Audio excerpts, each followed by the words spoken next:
morning and welcome back to Travelling Box with me, Tanya, on this Monday. Although you'll be seeing it on Tuesday, but I'm filming it on Monday the 10th of November. What a week it's been, eh? Of course, lockdown began last Thursday and last week was incredibly stressful for so many of us. I think none of us are going to come out of this unscathed in some way, are we? But the good news is was that my industry was finally recognised as an essential business for this lockdown, so we could stay open. Yes, definitely in need of a glass of wine or two every so often. And today's one of those days. I think everybody has a day where they are just manic and running around everywhere, and Mondays for me is always that day. I don't open on Monday, so Monday's my day off, but that doesn't mean I get a day off. I work harder on a Monday than any other day. Of course, my son's at school, so directly I drop him off at school at 8:30 and then around to my parents to make sure, well, check up on them, make sure everything's okay and say hello and I love you and all that stuff. And then I take my mum shopping, and that's when we do our grocery shopping.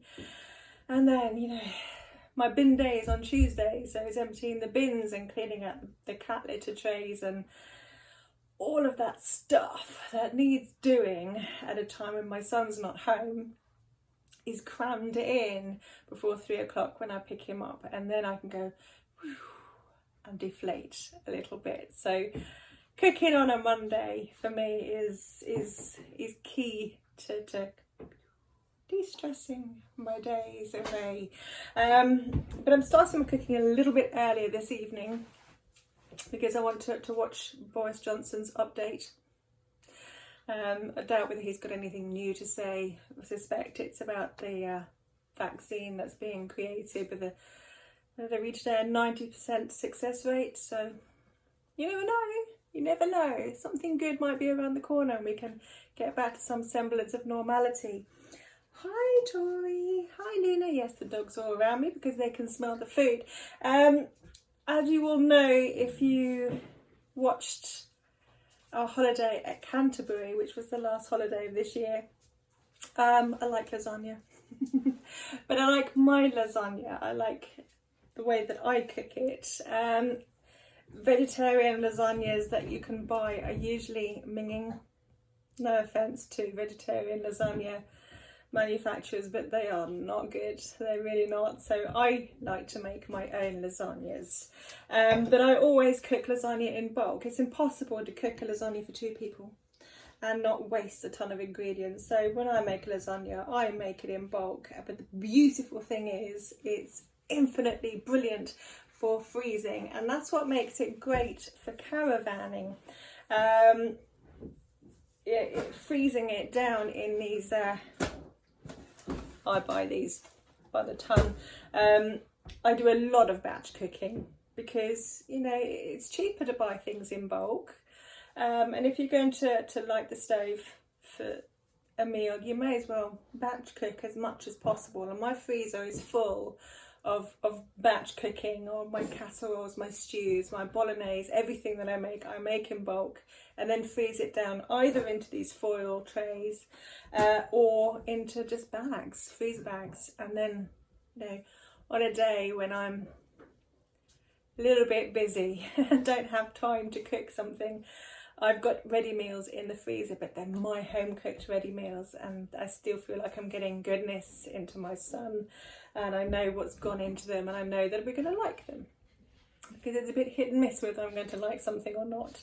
I never used to be that fussy, really am now. So yeah, that's what I'm doing today. I'm batch cooking lasagnas and sticking them in the freezer, apart from one which I'll be cooking today. But yeah, and these are brilliant for caravanning. Because you stick them out in the freezer and then they're ready to take with you. And once you take them out of the freezer in the morning, by the evening they've defrosted and they're ready to go straight into the oven. And then they're in the oven for half an hour while you're finishing up setting up when you arrive on site. I don't know about you, but the first day that you arrive on a site, you're pretty tired. It's been a busy day packing a caravan, towing it, arriving on site, pitching, setting up everything, and it is tiring both mentally and physically. And that's the one evening when I might not feel like cooking. So that's a good evening to bung a lasagna in the oven, switch the gas on, half an hour later your meal's done. So that's what I'm doing today. I'm making loads of lasagnas because they're just really, really handy to have in the freezer, and I love lasagna. So the ingredients, or ingredients even, lasagna of course is layers. So it's layers of a meat and sauce pasta, a white sauce pasta, meat sauce pasta, white sauce. So that's all it is. It's just a meat trifle kind of thing.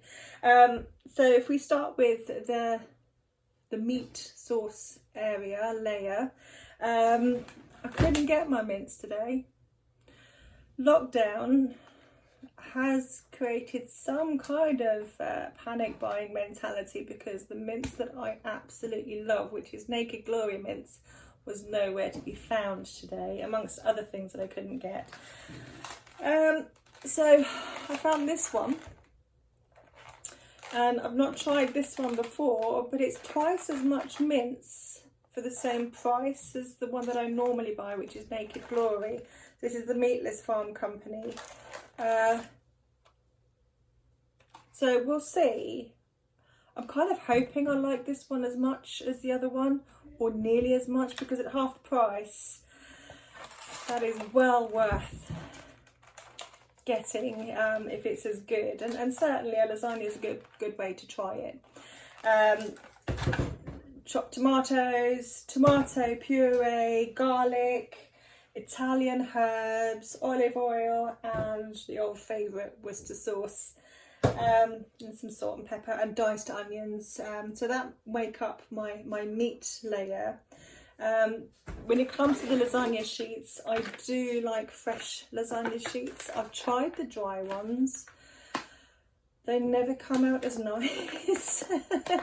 I think you've got to part cook them before you put them in to make them soft and pliable, otherwise they snap and break. And I never quite get them to cook as nicely in my batch cooked lasagnas as I do the fresh ones. So I stick with fresh, and these are also a lot easier to chop up into size to fit into these trays. So yeah, so that's the lasagna. And the white sauce, I know there's lots of different opinions on the white sauce and lasagna. It's entirely up to you. I know some people just use ricotta cheese, a plain white sauce of milk and flour. I like a cheese sauce, and my cheese sauce is really, really simple. It's just milk and cheese mixed up together. I use a mild cheddar so that it's not overpoweringly cheesy, but I do like a cheese sauce as that white sauce layer. And yeah, that's pretty much it. So it's not rocket science. That's just my take on lasagna. Everyone's got their own opinions and their own recipes and what they like, but this is how I like to make it. And I like a smooth lasagna. I don't like chunks of vegetables and stuff in. For me, that doesn't do it for me. So yeah, a nice smooth lasagna that can be frozen, ready for your next caravanning holiday. Perfect for autumnal winters evenings, you know, because it's nice and warm and so moreish with that cheesy sauce and the meat, and yeah, let's face it, carbohydrates always go down well in autumn and winter, don't they? So but I also like it in the summer, paired up with a salad on the side. A lasagna is just cracking in the summer. So very versatile all year round, and a brilliant staple to have in your freezer that you can literally lob in your fridge in the caravan in the morning of your journey, and is ready to be cooked by the evening. Doesn't get any better than that.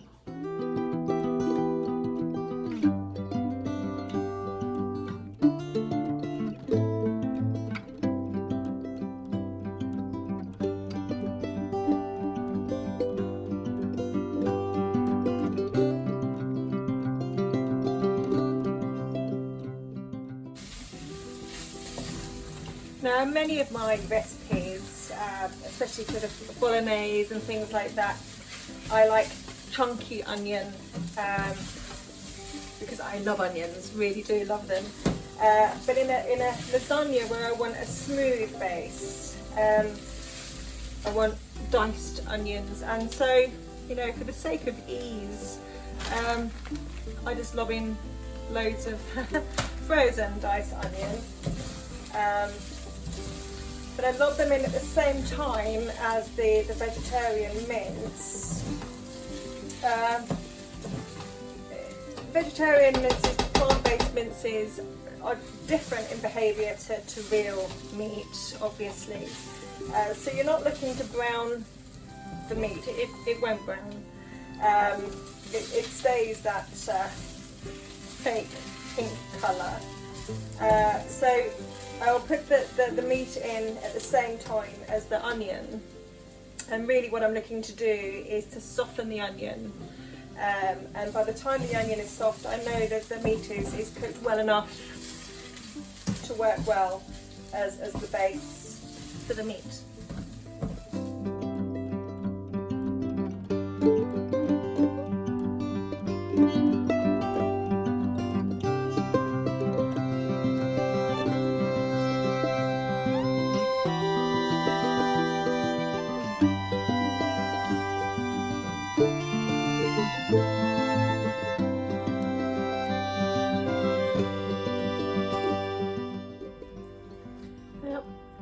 Just for the sake of pretending that I remember what I put in there. As I've mentioned before, I'm not one for precise measurements and dosages and all that stuff. I normally wing every meal that I ever prepare, which is why I'm not a great baker. Bakers rely very much so on exact measures and weights, and I don't. I go purely on taste. But for this particular batch so far, and it could change, there's 400 grams of the plant-based mince, 2 cans of chopped tomatoes, probably around about a tablespoonful of Italian herb seasoning. I finished my last jar, so I've just opened up a new one. Probably about a tablespoon of tomato puree, 3 cloves of garlic that have been chopped up, a cup or cup and a half of diced onion, and a few splashes of Worcester sauce. Now with Worcester sauce, I love Worcester sauce, but you do have to be careful. So start with a little bit, and then you can always add more later, but if you put too much in, it's a bit difficult then to dissipate that fiery taste, and you don't really want it to overpower every other flavour that you've got in there. I'm going to add a little bit of salt. I don't need pepper at this stage, but I do need salt. Sometimes I'll add soy sauce instead of salt, but today I think salt will do. And once you've got that all, you've brought it to the boil, allow it to simmer, and the simmer, I believe, is what makes all of the difference, especially as I've got roughly chopped garlic in there. Nobody wants raw garlic, and I love garlic, that's why there's 3 cloves. Garlic is so good for you, it's so good for your immune system, and right now with cold and flu season upon us, well, any other virus that happens to be lurking out there that's not mentioned in the news as much as COVID, yeah, garlic's so good for you. So I've added 3 cloves of garlic to this, so that every lasagna that this gets made up into will get a nice healthy dose of kick-ass garlic to kill off any vampires. So I'm now going to allow that to simmer, let's say for about 20 minutes. Then I will make the cheese sauce, because the cheese sauce is really quick to make, so I'll make that, you know, towards the end of this cooking, and then we can simply assemble the lasagna, shove it in the oven or the freezer. It's that simple.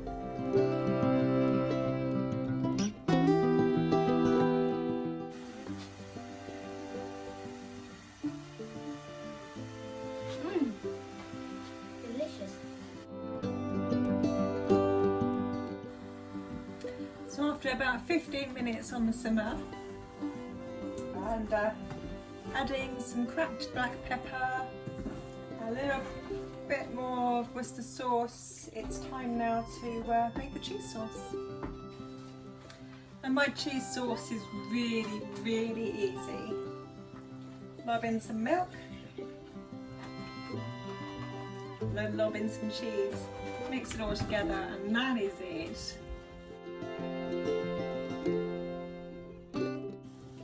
You basically just keep stirring until the cheese has melted into the milk, and it's a nice smooth consistency, and you just simply add more milk or more cheese according to whether you like it thicker or thinner.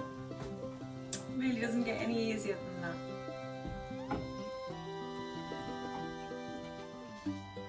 Now, the one thing I really missed when I first cut out meat and started cooking with plant-based meat alternatives, they tend to cook a bit drier, and so things like a bolognese or a lasagna, I missed the greasiness of meat. There's something about meat that emits its own fats and oils that the plant-based minces and meats just don't do. So in the latter stages of cooking, so round about now, I will add some extra oil. Not earlier on, because you don't want it to cook away, but towards the end, add a little bit more olive oil, and you'll find that you get that oily consistency that you miss, or at least that I used to miss from real meat products, and that will give that lip smacking oiliness that you get from real meats.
So that batch has made me 4 lasagnas, or 4 meals worth of lasagna for my son and I. 3 of them are now going to be cooled. They've been written on, the date is on there, and they will go straight into the freezer. The 4th one is here, and that's going to go into my halogen oven.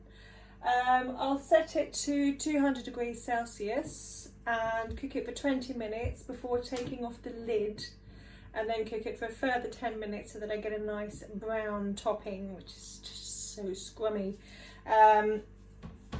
One little tip: when you do get your lasagna ready for the oven out of the freezer, undo all of the edges and then just pinch one bit on each corner, because that makes it an awful lot easier to remove the lid when it's piping hot, ready for the last 10 minutes of browning time.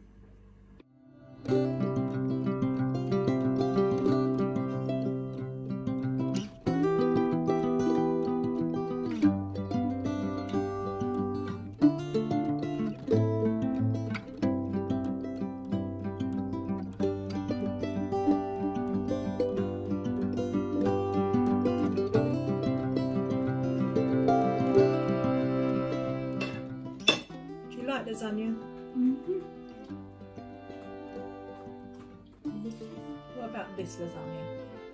Good. Where does it score 1 to 10 The same. as well? 10. 10? I guess everything 10. So is this better than last week's? I guess the same.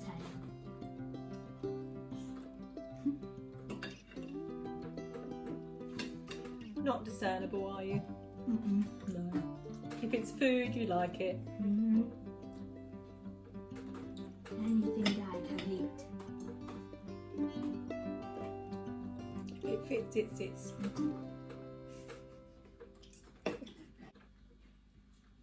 So there we go. A nice hearty lasagna. Ready for any caravanning holiday that you may endeavour to enjoy. Half an hour in the oven.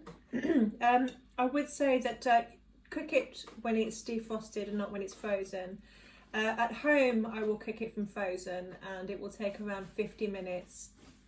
But as a caravanner I do pay attention to how much gas I'm using, and 50 minutes in a gas oven in a caravan, that's too much gas in my opinion.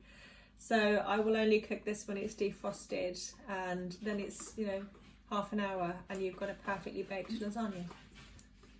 So yes, consider a lasagna as one of your go-to things, especially for evenings when you just literally want to get something in the oven and eat it and not have to spend ages prepping and cooking like the first night that you arrive. That's when it's absolutely perfect. But in the meantime, until next week, enjoy lockdown, if lockdown applies to you. And if not, enjoy your time at home. And there are no holidays at the moment, but we can still enjoy each other's company, can't we, Sam? Yep. As ever, love you lots.